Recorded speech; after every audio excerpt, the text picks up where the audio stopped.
Born in London, England in 1757, William Blake was a poet, artist and spiritual visionary. He began drawing and writing at an early age, depicting a vision of angels at age 10. Blake trained as a copy engraver when he turned 14, while continuing his writing and artwork. During the course of his life, he created hundreds of artistic engravings, many of which were combined with poems. Although his works were not widely popular when he was still alive, he is now considered a leading artist and poet of the Romantic Age.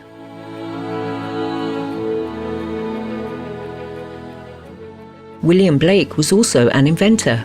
He created an engraving technique known as relief etching. This approach gave rise to what he referred to as illuminated printing, which combines art and print to create beautifully hand-etched manuscripts.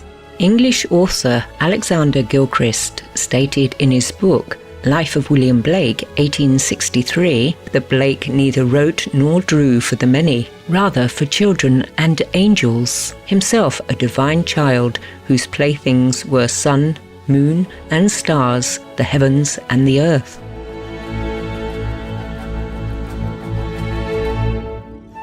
We will now share with you selections from Songs of Innocence, the first part of a poem collection that also includes songs of experience. In these poems, William Blake provides a contrast between the pure outlook of innocence and the more worldly perspective of experience. Songs of Innocence. Introduction.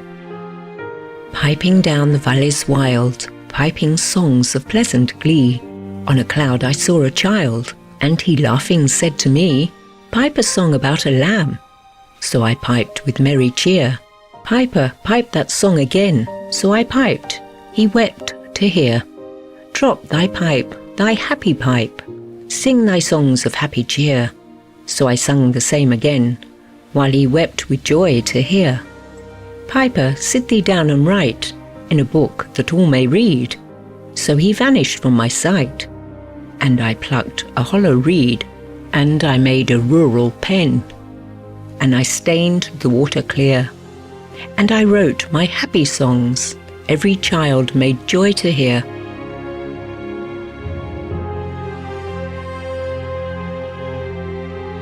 The Shepherd. How sweet is the shepherd's sweet lot! From the morn to the evening he strays. He shall follow his sheep all the day, and his tongue shall be filled with praise. For he hears the lamb's innocent call, and he hears the ewes' tender reply. He is watchful while they are in peace, for they know when their shepherd is nigh.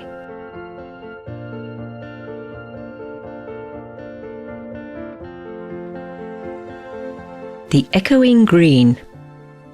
The sun does arise and make happy the skies. The merry bells ring to welcome the spring.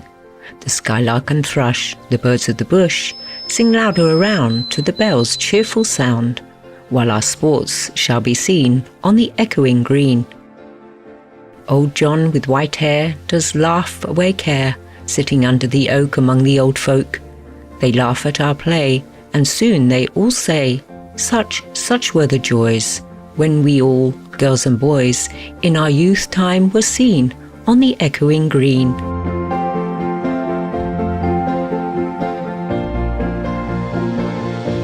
Till the little ones weary, no more can be merry. The sun does descend, and our sports have an end. Round the laps of their mothers, many sisters and brothers, like birds in their nest, are ready for rest, and sport no more seen on the darkening green.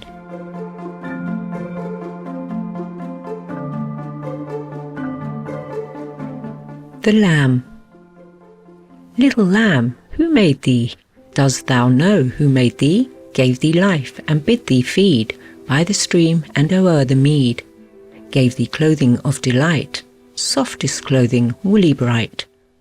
Gave thee such a tender voice, making all the vales rejoice. Little lamb, who made thee? Dost thou know who made thee? Little lamb, I'll tell thee. Little lamb, I'll tell thee. he is called by thy name, for he calls himself a lamb. He is meek and he is mild, he became a little child. I a child and thou a lamb, we are called by his name.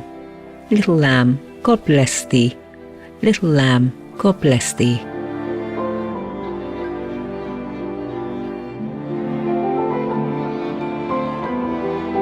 Laughing Song. When the green woods laugh with the voice of joy, and the dimpling stream runs laughing by. When the air does laugh with our merry wit, and the green hill laughs with the noise of it. When the meadows laugh with lively green, and the grasshopper laughs in the merry scene. When Mary and Susan and Emily with their sweet round mouths sing ha ha he. When the painted birds laugh in the shade, where our table with cherries and nuts is spread. Come live and be merry and join with me to sing the sweet chorus of ha ha he. A Cradle Song. Sweet dreams form a shade o'er my lovely infant's head. Sweet dreams of pleasant streams by happy, silent, moony beams. Sweet sleep with soft as down, weave thy brows an infant crown.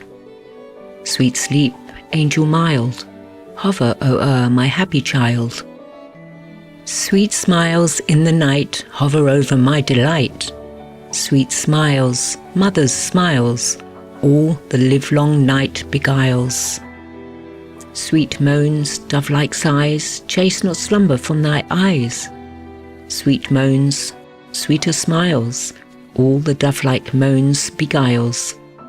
Sleep, sleep, happy child, all creation slept and smiled. Sleep, sleep, happy sleep, while o'er thee thy mother weep. Sweet babe, in thy face holy image I can trace. Sweet babe, once like thee, thy Maker lay and wept for me. Wept for me, for thee, for all, when he was an infant small. Thou his image ever see, heavenly face that smiles on thee. Smiles on thee, on me, on all, who became an infant small.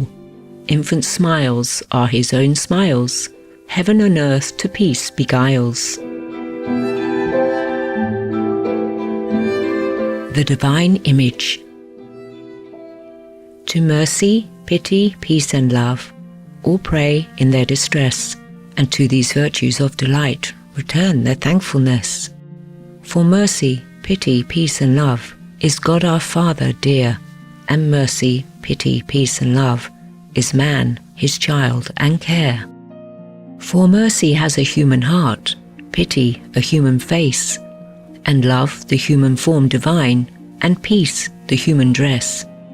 Then every man of every clime that prays in his distress prays to the human form divine, love, mercy, pity, peace. And all must love the human form in heathen, Turk or Jew. Where mercy, love and pity dwell, there God is dwelling too.